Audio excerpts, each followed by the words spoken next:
Bonjour à tous et bienvenue en ce mercredi 26 juin pour la 34e émission de Radio IM Pro. Alors on commence comme d'habitude par les infos qui concernent l'IM Pro. Les jeunes en stage cette semaine sont Tony, Mathieu, Jacques Oscar, Rokia et Méline.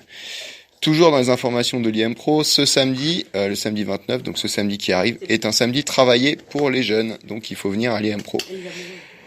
Toujours concernant l'IM Pro, la fête de l'été se tiendra le 5 juillet à partir de 19h. Ce sera un concert avec deux différents temps. Un premier temps où il y aura des élèves qui feront un concert et le deuxième temps où ce sera l'intervenant musique et un camarade à lui qui viendront nous présenter des morceaux de chansons françaises. Et tout de suite, on va passer aux informations hors IM Pro. Et les informations hors IM Pro, c'est quoi ? C'est la canicule qui frappe tout le pays pour cette semaine. Et donc pour vous en parler, on va retrouver un élève qui va vous présenter les 5 gestes à faire pour éviter le coup de chaud. La France vit un lourd épisode de canicule depuis lundi 24 juin. Des gestes de prévention élémentaires s'imposent particulièrement pour les plus fragiles. Boire de l'eau, pas trop. On va s'hydrater. Davantage, De canicule. en cas de canicule, boire Boire de l'eau, évidemment, pour penser. Se préparer en transpirant. ne Pas pas. boire de l'eau, ça ne pas être dangereux. Ok. Ne pas boire de quand il fait chaud, Ne pas boire d'alcool quand il fait chaud, car car le corps supporte mal. le corps le supporte mal. La question. Alors le deuxième conseil après boire de l'eau mais pas trop, mouiller son corps mais attention à l'eau glacée. Attends, ça te rafraîchissez-vous et mouillez-vous le corps, au moins le visage et les avant-bras plusieurs fois par jour. On recommande l'agent sanitaire santé publique France et conseille de se munir d'un brumisateur pour les trajets en voiture.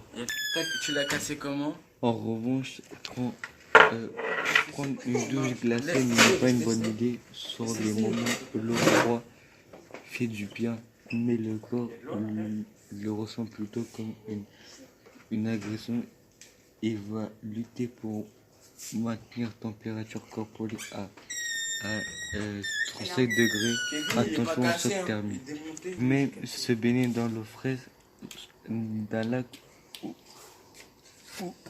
d'une rivière peut être dangereuse. On court le risque d'une hydrocution, un choc thermique provoqué par la différence entre la température du corps et la fraîcheur de l'eau et donc de noyade. Troisième conseil, restez au frais.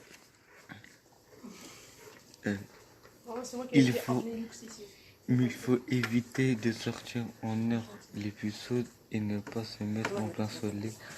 Passer plusieurs heures par jour dans un lieu frais, cinéma, bibliothèque municipale, supermarché, musée, préconisé santé publique française, selon laquelle il faut aussi éviter les efforts physiques.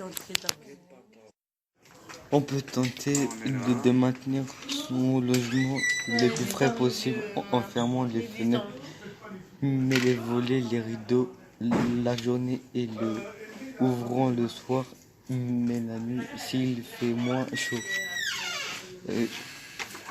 Un geste à éviter de dormir à côté d'un ventilateur dans l'espoir de profiter toute la nuit d'un souffle d'air frais.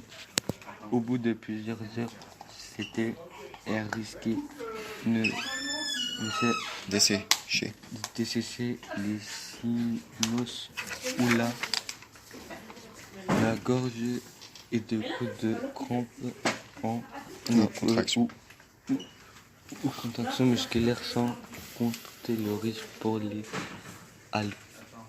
allergiques plus exposés aux impuretés de l'air. Heure plus grave, encore, c'est laisser une personne seule dans la voiture, surtout un enfant. La température dans l'habitacle peut augmenter très vite avec la clé un risque mortel. Donc quatrième conseil, protéger sa peau. En ville aussi, Les UV. UV sont nocifs et restant très dangereux pour la peau, notamment celle des plus jeunes. Il faut donc se protéger en préférant des vêtements de couleur sombre, en tissu à fibres serrées. Les plus petits doivent être impérativement protégés. Chapeau, lunettes, t-shirt à manches longues, vêtements anti-UV soulignant les dermatos. Attention aux soi-disant protections qui ne protègent pas ou trop un peu. Porter un t-shirt blanc pour une baignade ne sert à rien, par cela laisse passer tous les UV et se mettre sous un parasol ou dans un endroit ombragé. Ne protéger qu'à moitié, puisque cela laisse tout le même passer 50% des UV. Et donc dernier conseil, donner de ses nouvelles. Pensez à donner régulièrement votre nouvelle à vos proches et dès que nécessaire, osez de demander à l'aide. Et si vous voyez quelqu'un en victime d'un malaise, appelez le 15, le numéro de téléphone du SAMU. Les signaux alerte pour un coup de chaud sont crampes, de fatigue inhabituelle, les maux de tête, des fièvres supérieures de 38, des vertiges et des nausées, voire des propos incohérents. Bien.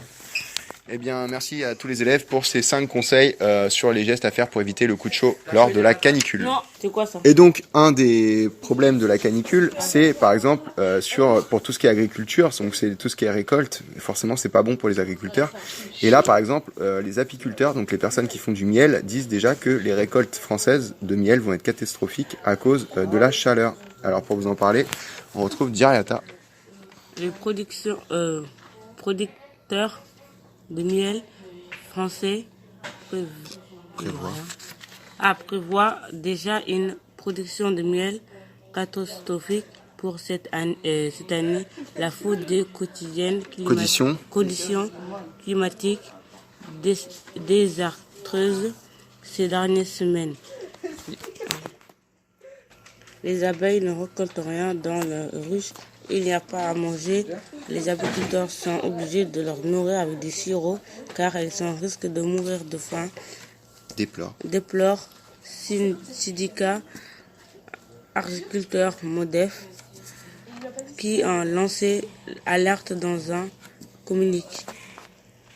Les causes de ce désastre sont multiples selon le syndicat.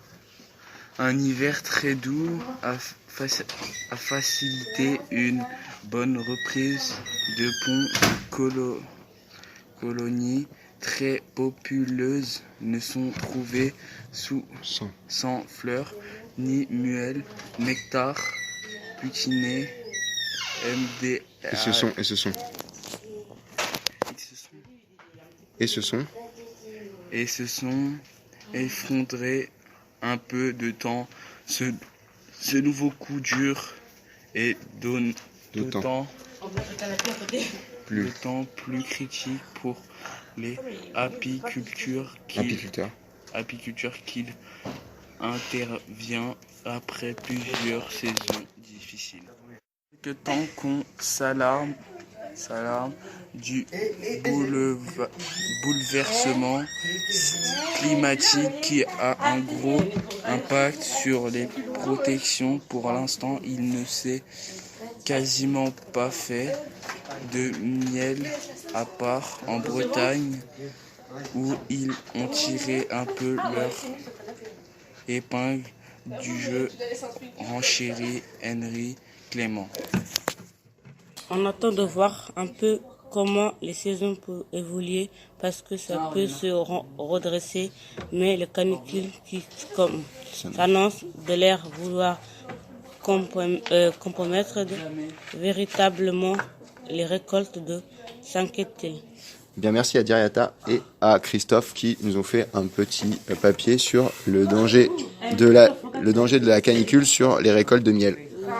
Alors, une des autres choses qui se sont passées dans l'actualité, c'est il y a eu il n'y a pas si longtemps que ça, la semaine dernière, la fête de la musique. Et donc à Nantes, il y a eu un fait un peu grave, c'est que la police est intervenue et il y a des personnes, 15 personnes, qui sont tombées dans la Loire lors d'une fin de soirée houleuse avec la police. Et donc pour vous parler de ça, on va retrouver Laura. Steve Mia Canico, 24 ans, n'a pas donné signe de vie depuis la nuit de vendredi à samedi, alors qu'il faisait la fête sur la presqu'île de Nantes dans le cadre de la fête de la musique. Cela dit, 24 juin, la police a lancé un appel à témoins et une enquête a été ouverte pour disparition inquiétante. Les recherches de la personne disparue se poursuivent aujourd'hui grâce à des moyens naudiques, a ajouté de son côté la préfecture de Loire-Atlantique. Dans les faits, ce sont en réalité 2 enquêtes qui ont été ouvertes. Ce lundi, dans la foulée de cette première ouverture, le ministre de l'Intérieur, Christophe Castaner, a demandé à ce que soit saisi l'IGPN en cause de l'opération de police qui a mis un terme à la fête à laquelle participait Steve, à qui a causé la chute d'une quinzaine de personnes dans la Loire. Alors, un petit rappel des faits. Ce vendredi, pour la fête de la musique, 13 scènes avaient été installées au bord de Loire, au bout de l'île de Nantes, avec l'autorisation tacite de jouer jusqu'à 4h du matin selon l'association Freeform, qui intervient au niveau national auprès d'organisateurs de rassemblements festifs, détaille l'AFP. Mais vers 4h30, la situation s'envenime entre policiers et participants à la fête sur le fait de couper ou pas la musique, a indiqué Samuel Raymond, coordinateur de Freeform, évoquant des échanges de coups. L'intervention des forces de l'ordre se fait de manière plutôt musclée avec notamment l'usage de gaz lacrymogène. Surtout, près d'une quinzaine de personnes tombent alors dans la Loire et pour cause, l'endroit de la fête ne dispose pas de garde-corps. Le SDIS, Service départemental d'incendie et de secours, et la SNSM, Société nationale de sauvetage en mer, qui avait été dépêchée sur place en prévention de la soirée, aide, tout comme les pompiers, plusieurs personnes à revenir sur le bord. Alors, un témoignage d'un des participants. Interrogé par 20 minutes, un participant raconte. C'était un déluge de lacrymo. Les policiers ont aussi tiré des flashballs et grenades de désencerclement dans tous les sens, lâcher les chiens sur les gens, il faisait noir, c'était la panique. Au Monde, une participante de la fête assure, il y a eu disproportion de la réponse. Chargé comme ça sur un lieu aussi risqué à presque 5h du matin, alors qu'il y a des gens bourrés et d'autres qui ont peut-être pris des substances, ça relève de la mise en danger. Alors lundi matin, la préfecture faisait valoir au micro de France Bleu Loire-Océan une réponse maîtrisée. Les forces de l'ordre interviennent toujours de manière proportionnée. Mais face à des individus avinés qui ont probablement pris de la drogue, il est difficile d'intervenir de façon rationnelle. Et les individus, eux aussi, étaient immaîtrisables, a notamment déclaré le préfet de Loire-Atlantique, Claude Harcourt. Une version légèrement différente s'est cependant fait entendre ce matin du côté du syndicat de police Alliance. Arnaud Bernard, le secrétaire général, a notamment déclaré au micro de France Bleu « Les choses ont dégénéré, ça c'est une certitude ». Le syndicat de police SGPFO a également réagi ce matin dans Ouest France, pointant les responsabilités d'un chef de service et un ordre aberrant. Interrogé par Le Monde, une amie de Steve raconte que ce dernier lui avait envoyé un message vers 3h du matin. Il a envoyé un message disant qu'il était très fatigué et il donnait l'endroit où il comptait attendre le groupe de potes avec qui il devait rentrer. Depuis, pas de nouvelles. Une autre proche a confié qu'elle avait essayé de le contacter juste avant 5h, mais qu'elle était tombée directement sur sa messagerie. Le jeune homme ne savait pas nager. Donc on verra si on arrive à retrouver cette personne qui est tombée donc dans la Loire après cette fête de la musique et cette charge de police disproportionnée. Alors un autre fait dans l'actualité qui a eu lieu cette semaine, c'est l'opération Burkini à Grenoble. Il y a quelques femmes qui se sont baignées à Grenoble avec des burkinis. Et donc ça a posé des problèmes parce que comme c'est dans une piscine et qu'il y a des règles au niveau de la laïcité en France, eh bien ça a fait toute une histoire qu'on va vous raconter avec Laura. Donc c'est parti. La baignade militante d'une dizaine de femmes en burkini samedi relève d'un message politique « Couvrez-vous » selon la secrétaire d'État à l'égalité entre les femmes et les hommes. Provocation islamiste pour le Rassemblement national RN, atteinte à la liberté des femmes pour la droite. L'opération Burkini de Grenoble, ICER, a été dénoncée par une partie de la classe politique. Marlène Schiappa s'est à son tour enlevée contre une forme de demande de revendication communautaire mardi dans le Dauphiné, 3 jours après la nouvelle baignade militante d'une dizaine de femmes en burkini dans une piscine municipale. Soutenues par l'association Alliance citoyenne, ces femmes ont revendiqué le droit de se baigner avec ce maillot de bain couvrant destiné à des musulmanes et interdit par le règlement des piscines. Elles ont écopé d'une amende de 35 €. Ce n'est pas vrai qu'il y a des millions de femmes en France qui souhaitent se baigner en burkini. C'est faux, assure Marlène Schiappa. C'est le fait d'une très petite minorité qui multiplie les actions coup de poing, estime la ministre, convaincue qu'il y a un message politique derrière. Couvrez-vous, visant à créer une nouvelle norme. Selon elle, les valeurs de la République, c'est aussi que chaque femme puisse porter un maillot de bain sans pression d'aucune sorte. Toutefois, cette crispation du débat ne doit pas mener à des discriminations. Les femmes, quelle que soit leur religion ou leur mode de vie, doivent pouvoir accéder aux piscines municipales. Dans un communiqué publié mardi, le maire Europe Écologie Les Verts de Grenoble, Éric Piloil, condamne ces attentes au règlement intérieur et la stratégie du choc qui agite inutilement et les peurs et polarise les clivages. L'élu a décidé de ne pas faire évoluer le règlement des piscines cet été et indique avoir saisi le ministère des Sports afin que le gouvernement lève toute forme d'ambiguïté du maillot de bain courant. Hasard du calendrier, le ministère des Sports a publié mercredi 19 juin le guide laïcité et gestion du fait religieux dans le sport, édité par l'Observatoire de la laïcité pour aider les clubs et leurs dirigeants à faire face à l'irruption de la religion dans le sport. Selon le livret, l'interdiction du port du burkini ne peut se fonder que sur la base de raisons objectives telles que l'hygiène et ou la sécurité, et non sur un motif religieux. Les personnes fréquentant une piscine municipale peuvent être considérées comme des usagers du service public vis-à-vis desquels il n'existe pas de législation restrictive quant au port d'une tenue qui s'apparenterait à un motif religieux, peut-on y lire. Donc tout ça, ce sont des questions un peu compliquées car ce sont des questions liées à la laïcité. Et donc chacun se fera une opinion sur cette revendication de femmes à Grenoble. Et tout de suite, on va retrouver Ornella qui va aller voir les élèves de l'établissement pour le plus tôt ou plus tôt. Ornella, c'est à vous. France ou plutôt dans le monde? Dans le monde, ouais. Plutôt vacances à la montagne ou vacances à la plage? Vacances à la montagne. Plutôt visite ou détente ou au bord de la piscine? Visite ou détente. Plutôt boîte de nuit ou camping? Camping. Plutôt pique-nique sur la plage ou barbecue? Barbecue. Plutôt aujourd'hui je suis fatiguée, je te regardais dormir, même si ta voix veut t'apaiser, je chanterai pour toi toute la nuit. C'est qui? Dadju. Oh Jaja, y a pas moyen Jaja. Je préfère Dadju. Ok, Dadju, il a répondu. Ok, c'est bien, ok, t'as bien compris alors. Maintenant on va faire, C'est là parce où aimerais-tu partir en vacances? En Allemagne. Plutôt cocktail ou plutôt Sprite? Cocktail. Plutôt Aqua Boulevard ou Parc Astérix? Aqua Boulevard. Plutôt voyage en France ou dans le monde? Dans le monde. Plutôt vacances à la montagne ou vacances à la plage? Vacances à la plage. Plutôt visite détente au bord de la piscine? Détente ou au bord de la piscine? Bord de la piscine. Plutôt boîte de nuit ou plutôt camping? Boîte de nuit. Plutôt pique-nique sur la plage ou barbecue? Sur la plage. Plutôt aujourd'hui je suis fatiguée, je t'ai regardé dormir, même si ma voix doit t'ataiser, je chanterai pour toi toute la nuit. C'est qui? Mais non. C'est qui chante? Oh, je sais pas. T'es derrière? C'est Dadju. C'est Dadju. Où? Oh Jaja, Oh, y'a pas moyen non, c'est Ayana Jaja. Nakamura. Alors, je préfère qui? Dadju ou Aya Nakamura? Ayana Nakamura. Mais non. Allez, continue. Non, il a dit Aya Nakamura. Allez. Où aimerais-tu partir en vacances? Où aimerais-tu partir en vacances? Oui, je voudrais partir en vacances. Où ça? Sur la plage. Mais où? Non, en Bretagne. Ok. Plutôt cocktail ou plutôt Sprite? Sprite.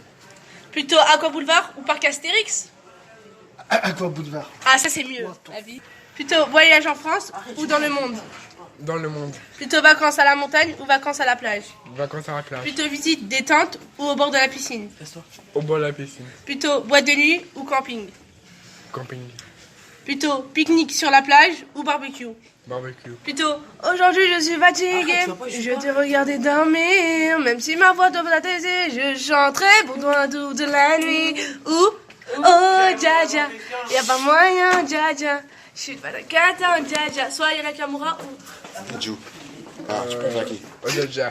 Voilà. Ok, continue. Ayana Ah, Kamura. c'est vrai, c'est bon, comme ça. Où aimerais-tu partir en vacances? En Allemagne. Ok. Plutôt cocktail ou plutôt Sprite? Sprite. Attention, bon choix. Plutôt Aqua Boulevard ou Parc Astérix? Parc Astérix.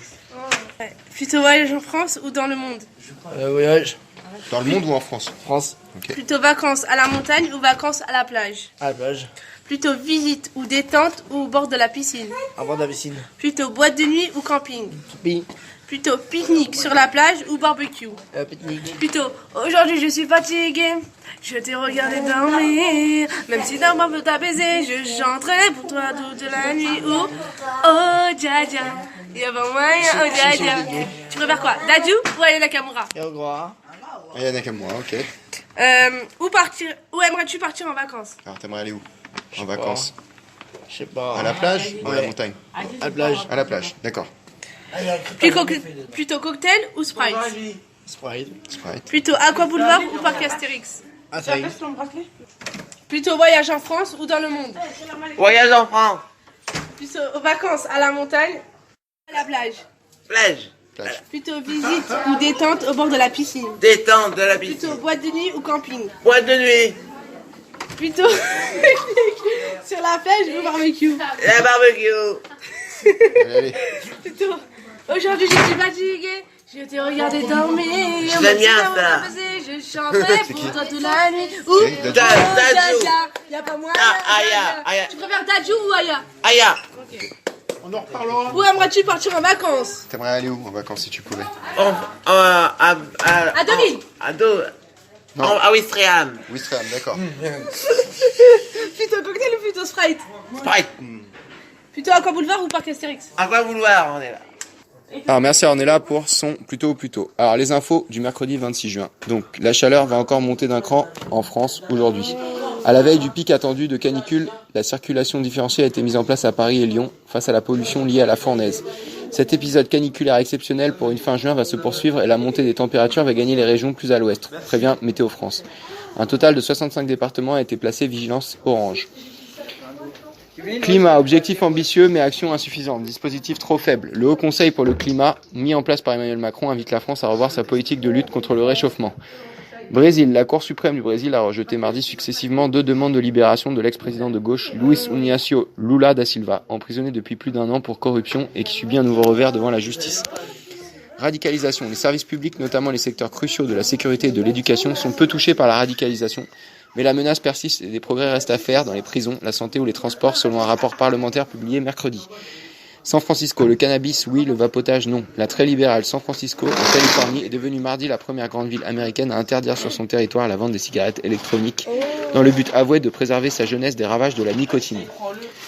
Et tout de suite, on va passer au journal des sports avec du foot. Et donc l'actu principale en sport, c'est le foot. Et dans le foot, c'est quoi? C'est le mondial. Le mondial avec les Bleus qui ont battu le Brésil lors de leur dernier match et qui sont qualifiés donc pour les 8e de finale.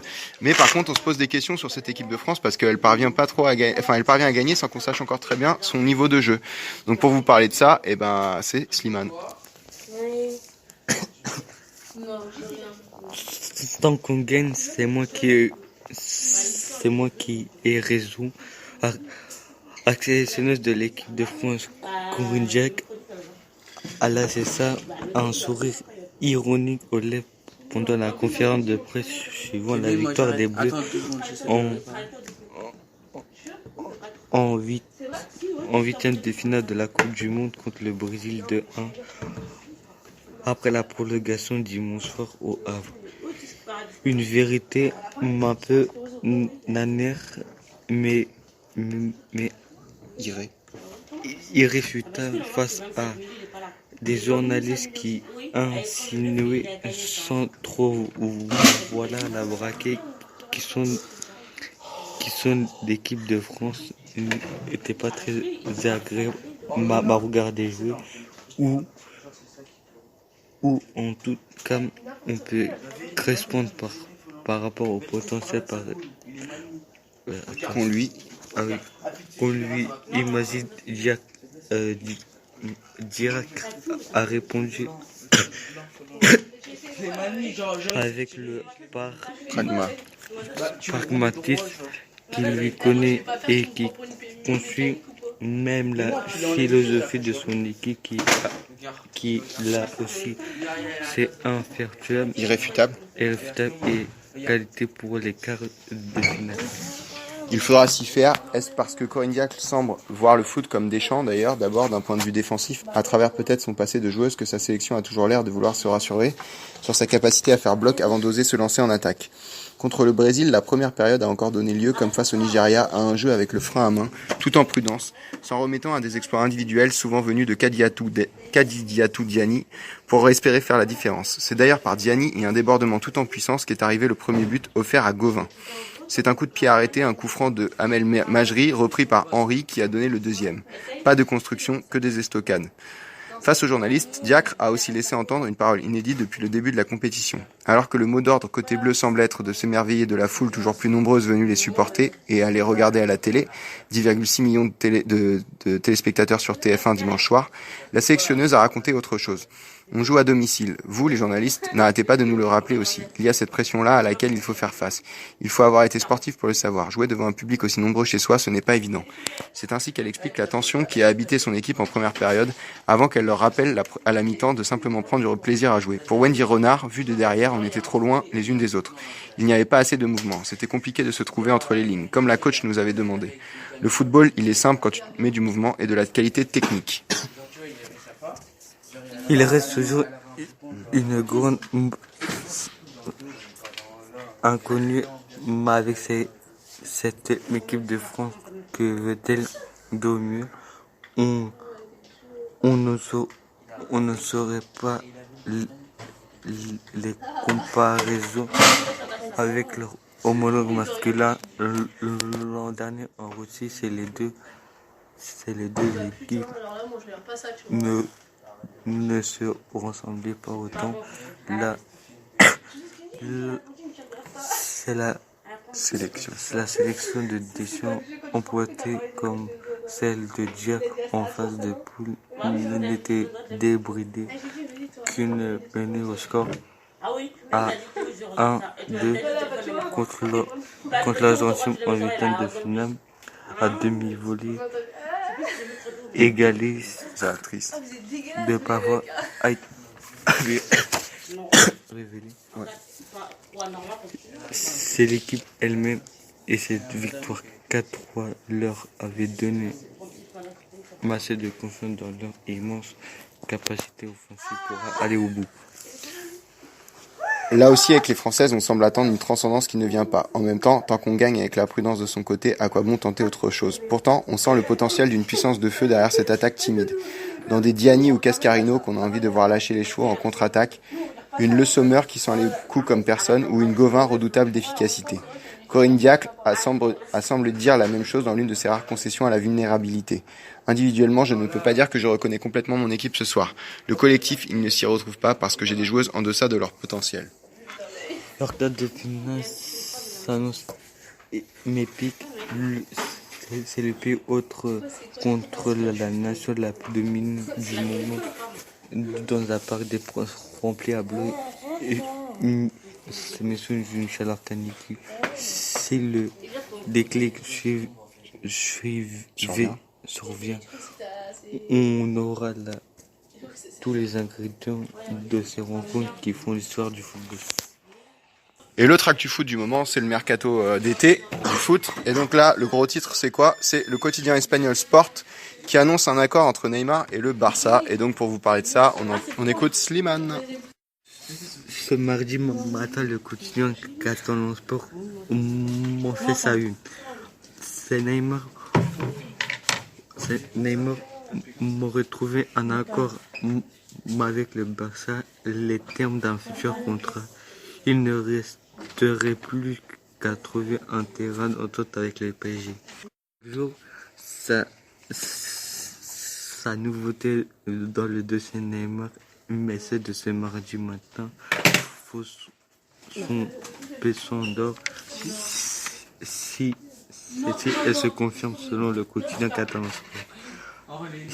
Neymar m'aurait trouvé un accord contractuel avec le Barça pour signer 5 ans et accrochez-vous bien, le projet brésilien m'aurait même accepté de baisser drastiquement son salaire pour retourner en Catalogne.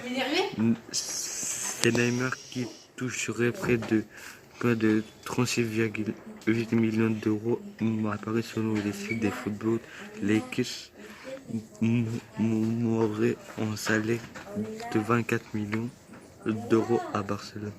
En ce moment, mais la propriété de Neymar n'a pas le salaire, mais le sportif et le bien-être personnel, car il veut retrouver à Barcelone le sourire qu'il a perdu à Paris, croit savoir sport. Autre condition posée avec le Barça.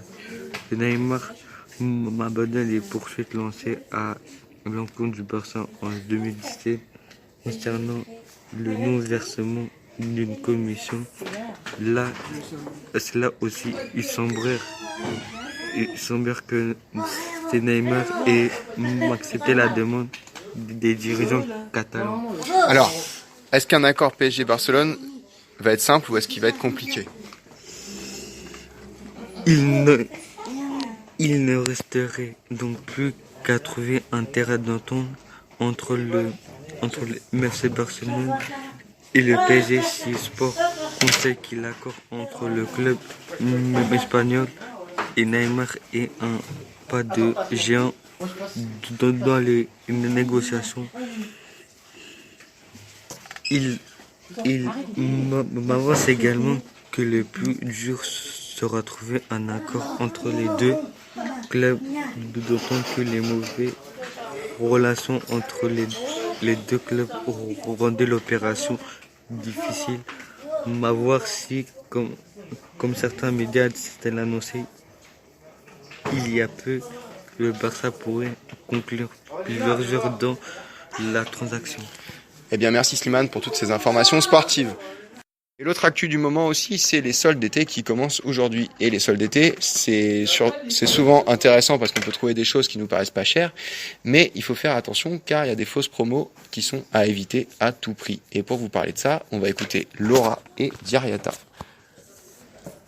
J'ai lu le promo économie des chiffres des lettres pour vous pousser à acheter de meilleurs prix, mais pas toujours de dernière. Cette institution de l'achat qui vont rythmer les soldes d'été 2019 à partir de ce mercredi 26, se cachant parfois les fausses promotions qui n'ont rien d'exceptionnel. Vente flash, disco de vente privée de Black Friday, les opérations commerciales se multiplient, mais les soldes sont les seules périodes durant lesquelles le commerçant a le droit de vendre son stock à perte. Durant cette période, il ne peut pas reconstituer son stock. Vas-y. La logique voudrait donc que les commerçants ne soient pas obligés de gonfler artificiellement les prix d'un produit qu'ils ne pourront pas réaliser par de brander pour limiter leur porte. Mais force est de constater que ce genre de pratique a lieu même pendant les vrais soldes. Une course aux promos les plus folles pour répondre aux attentes des Français, toujours plus exigeants.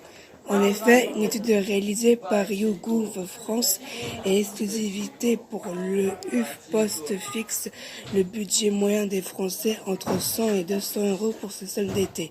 Par ailleurs, les sondés se sont montrés exigeants sur le montant des réductions. La majorité d'entre eux considèrent qu'une promotion est une bonne affaire à partir de 40-50% de réduction minimum. Alors, ce sont souvent des promos au rabais et des prix gonflés.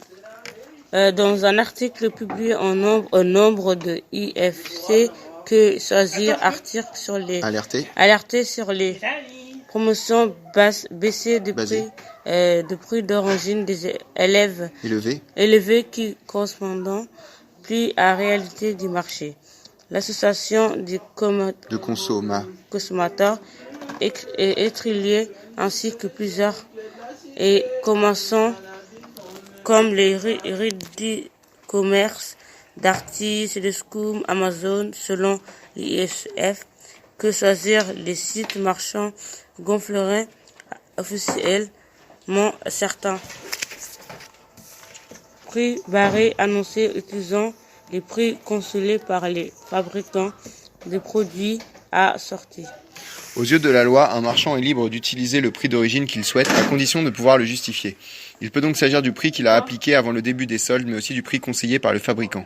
Ces pratiques sont donc légales, et ce prix conseillé qui correspond au prix de lancement du produit au moment de sa sortie est généralement plus élevé que le prix réel pratiqué avant les soldes.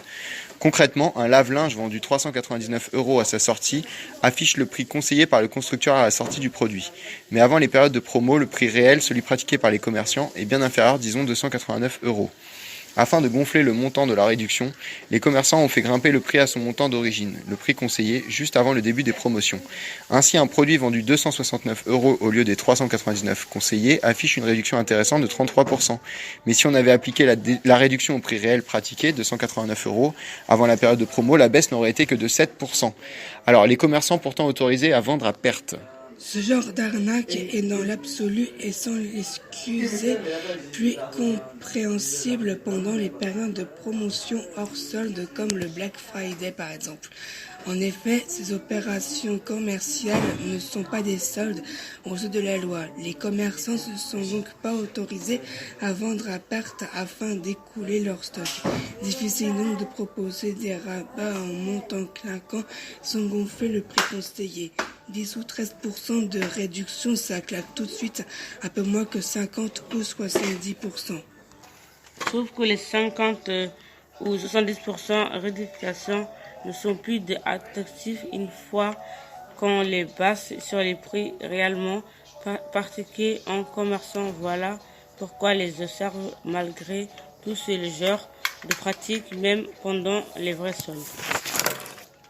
Il faut donc rester vigilant sur les pourcentages de réduction. Certes, il n'y a pas que des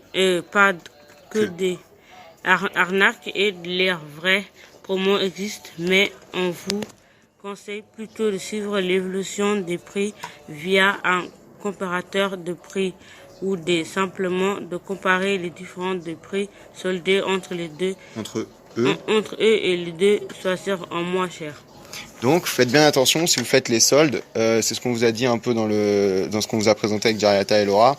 Il y a vraiment des bonnes opérations à faire, des bonnes soldes à faire, mais il faut bien regarder les prix de départ parce que des fois vous avez l'impression de faire des soldes, des bonnes affaires et en fait les magasins on fait exprès de gonfler les produits juste avant les soldes pour que vous ayez l'impression de faire une bonne affaire. En fait vous faites une affaire pas si bonne que ça. Alors, ce qui fait aussi l'actualité en ce moment, c'est un sondage qui montre l'hyperconnexion et la contradiction des Français. Par exemple, le premier paradoxe, 72% des Français connaissent les risques sur la santé et le bien-être, mais ils passent quand même de plus en plus de temps devant leurs écrans. Les Français sont pétris de paradoxes en ce qui concerne les écrans et le temps qu'ils passent devant. C'est l'enseignement tiré du dernier baromètre sur l'hyperconnexion mis au point par l'Institut de sondage BVA pour la Fondation April. L'enquête réalisée sur 1000 personnes en mai révèle par exemple que 73% des Français se disent dépendants de leur outil connecté, alors que 72% d'entre eux pensent que limiter le temps passé sur les écrans serait bénéfique pour leur santé. Ils sont également 72% à déclarer connaître les impacts de l'hyperconnexion sur leur santé et leur bien-être. La majorité des Français attribuent aux écrans un impact négatif sur leur vision, 71%, leur activité physique, 58%, et leur sommeil, 58%. Le temps d'écran augmente par ailleurs de 8 minutes par rapport à 2018, passant à 4h30 par jour. Et 3/4 des Français se disent dépendants de leur outil connecté, en hausse par rapport à 2018. 73% contre 67%. Un Français sur 10 déclare même ne pas pouvoir passer une heure sans être connecté. Alors, un autre chiffre de cette enquête, c'est 57% des parents ne maîtrisent pas le temps de connexion de leurs enfants. La seconde contradiction concerne les parents. 9 sur 10 se disent convaincus des conséquences néfastes des écrans sur la santé de leurs enfants. 3 parents sur 4 sont d'accord pour adopter des comportements exemplaires en limitant leur temps de connexion en présence de leur enfant. Mais dans les faits, seulement 45% des parents instaurent des règles de limitation de 44%, montrant l'exemple. De même, 57% avouent ne pas maîtriser le temps de connexion de leur enfant. Alors, pas de déconnexion la nuit. Autre problème, les Français reconnaissent un impact négatif de l'exposition aux écrans sur le sommeil, 58% en 2019 contre 56% en 2018. Mais la déconnexion nocturne ne fait pas pour autant consensus, affirme l'enquête. C'est notamment le cas chez les millénials qui ont grandi avec les outils connectés. Près de la majorité des Français laissent leur téléphone allumé la nuit près de leur lit. 70% chez les 18-34 ans. 32% des 18-34 ans ont pris le réflexe de le consulter au cas de réveil nocturne. Donc, en entreprise, de meilleures pratiques.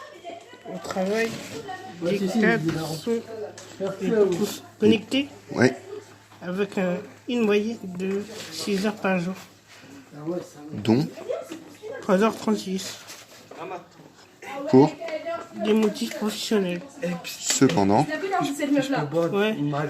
cependant, De meilleures pratiques se mettent en place en entreprise pour limiter l'impact négatif des écrans et des comportements qui en des 45% des Français pensent qu'il est préférable de se dépasser pour communiquer entre collègues plutôt que d'envoyer un email contre 43 en 2018. Ils sont 36 à penser que limiter l'envoi des messages professionnels en dehors des heures de travail est également une bonne alternative. Contre 45 en 2018. Et 30% jugent utile de prévoir des lieux de connexion. Sans oublier que 16% plébiscite, c'est un peu dur, désormais l'instauration des journées sans email alors qu'ils étaient que 8 ans en 2018.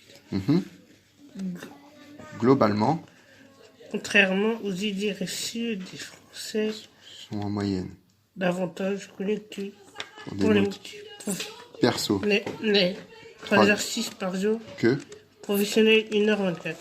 Eh bien, merci à Laura, Diriata et Déborah. Alors, je suis avec Janice et Janice, elle a quelque chose à nous dire ce matin à la radio parce qu'elle a une bonne nouvelle. Janice, qu'est-ce qui va se passer pour toi? Je vais quitter l'IM Pro. Tu vas quitter l'IM Pro et tu vas aller où?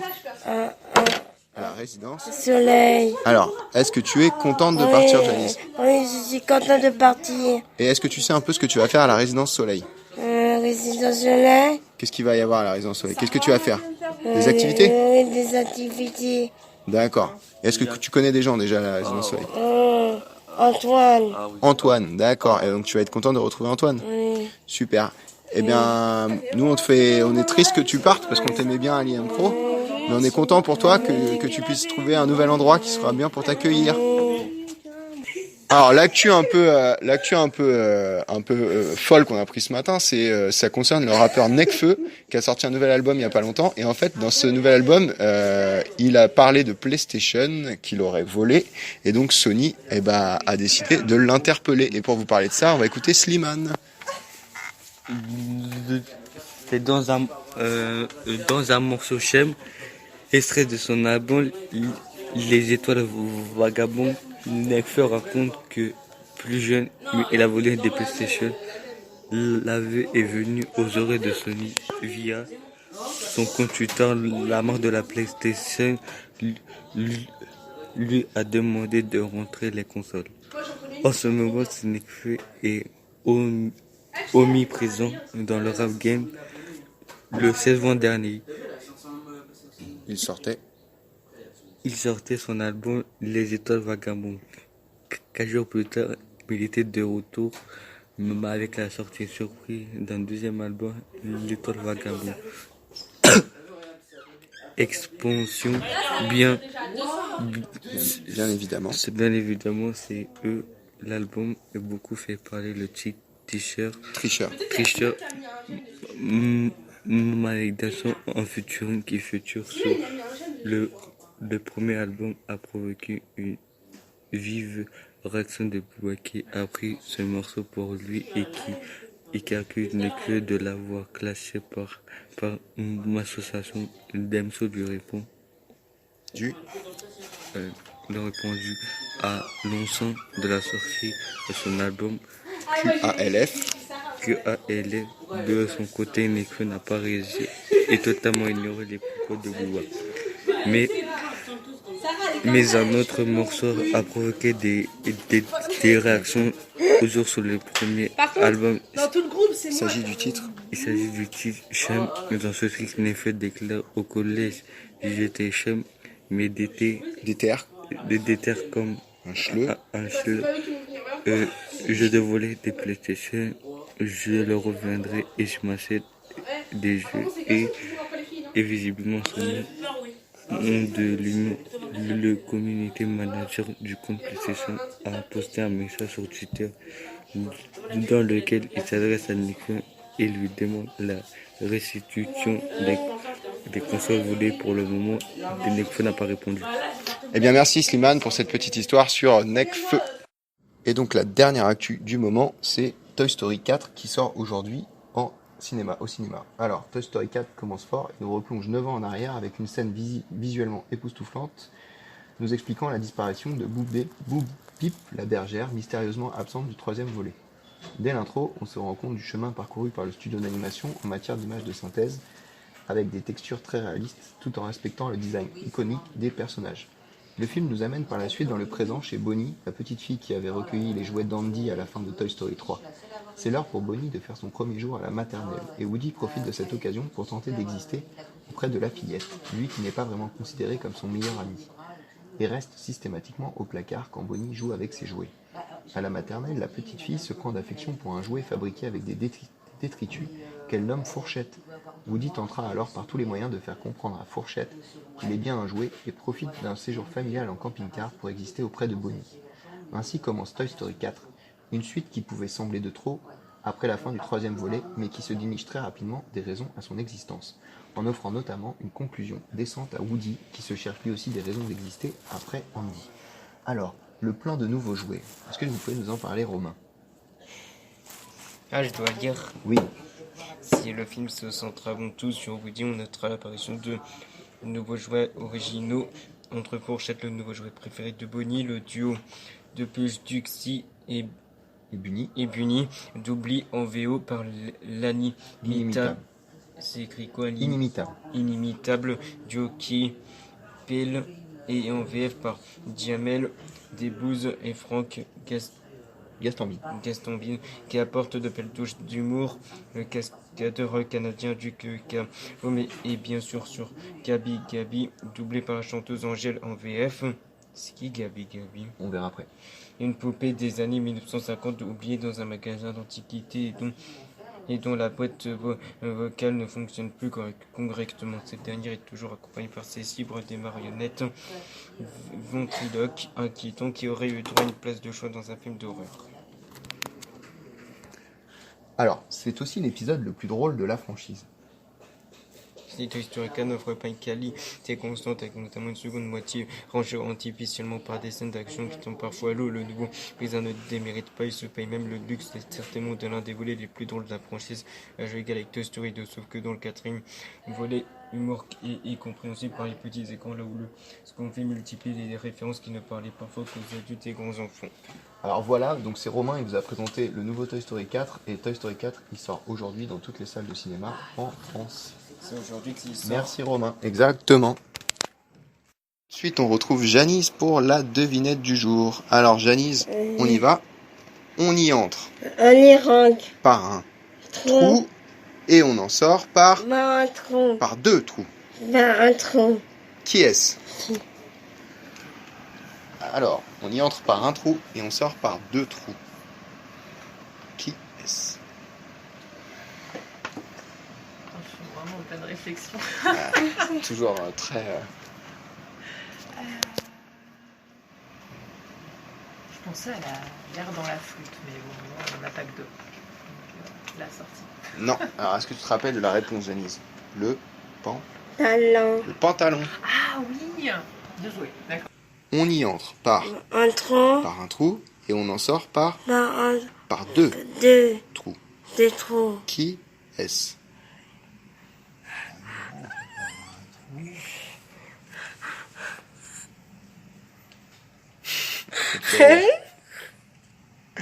On y rentre par un trou, on y ressort par deux trous. Mes pensées.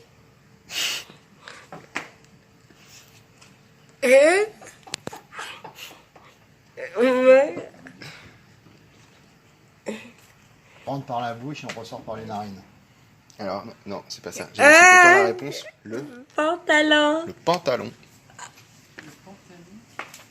Alors, on y entre par Un trou. un trou et on en sort par Des trous. deux trous. Par deux trous. Qui est-ce? Qui est... Ah, ça va manquer cette séquence l'année prochaine. Par un trou, on y sort par deux. Ouais. Oui, non, pas de... Je vois à quoi tu penses, mais non, ce n'est pas la réponse. Alors, on y rentre par un trou.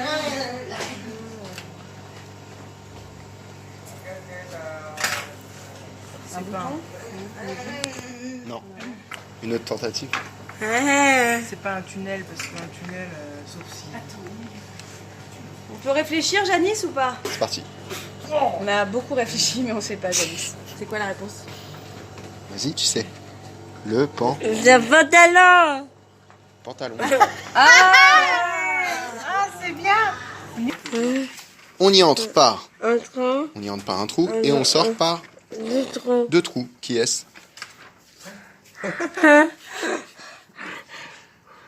Un tunnel? Non. Ah, il y a déjà eu cette réponse, mais non, c'est pas ça. Une autre tentative ou... Non. Non. Alors, c'est quoi la réponse? Pantalon. Un pantalon. On y entre par Un trou. et on en sort par Des trous. par deux trous. Très bien. Ah là là, qu'est-ce que c'est? Quoi, un trou? On rentre par un seul trou et on sort par deux trous. La porte d'entrée, la serrure, la couture, cherche la couture. Chercher dans la couture, je sais pas. Alors, Janice, Un pantalon. Ah mais oui! Bravo! on y entre. Par un trou. On y entre par un trou Par un trou. et on en sort par... Des trous. Qui est-ce? On rentre par un trou, on sort par deux trous. Qui est-ce? C'est quelqu'un ou c'est quelque chose? C'est quelque chose. Attends, on y rentre. Ouais, on y rentre par un trou et on en sort par deux. Qui est-ce? Une pomme? Non, ça aurait pu. Alors, Un pantalon. attends. On rentre par un trou, on sort par deux trous? Ouais. Les jeunes, si vous avez des idées. Le Non. caca, quoi? Ah non, c'est pas le caca. Ah non, tu sors du caca par deux trous, moi. Oh là là. On y rentre par un trou, on en sort par deux trous. Alors, est-ce que vous avez une idée, vous les jeunes? On rentre par un seul trou et on sort par deux trous. Le bébé. On n'est pas loin du caca quand Ouais, même. Non, c'est pas ça. Alors, Janice, tu donnes la réponse? Un pantalon. Ouais. Et tout de suite, on retrouve Janice pour la météo de la fin de semaine. Alors, Janice, demain, il fera quoi? Quel temps? Beau et chaud. Partout en France. Il fera 19 le matin et 35 degrés. Ouais, l'après-midi. Vendredi, il fera comment? Même temps. Il fera beau et chaud. Il fera 18 le matin et 33 l'après-midi. Voilà. Et ce week-end, Janice, il fera quel temps? Samedi, dimanche, il fera très chaud. Il fera très chaud encore sur toute la France. Donc, profitez bien du temps, mais faites très attention et respectez les 5 conseils dont on vous a parlé en début d'émission. Eh bien, merci beaucoup, Janice, pour la météo. Bravo. C'est déjà la fin de la 34e émission et on vous souhaite à tous une très bonne fin de semaine. Surtout, n'hésitez pas à boire, à vous hydrater, à vous mettre au frais, car il va faire chaud encore toute la fin de la semaine. Et on se retrouve mercredi prochain pour, normalement, la dernière émission de l'année, la semaine prochaine, mercredi prochain. Mais d'ici là, on vous souhaite à tous une bonne fin de semaine et un bon week-end ensoleillé.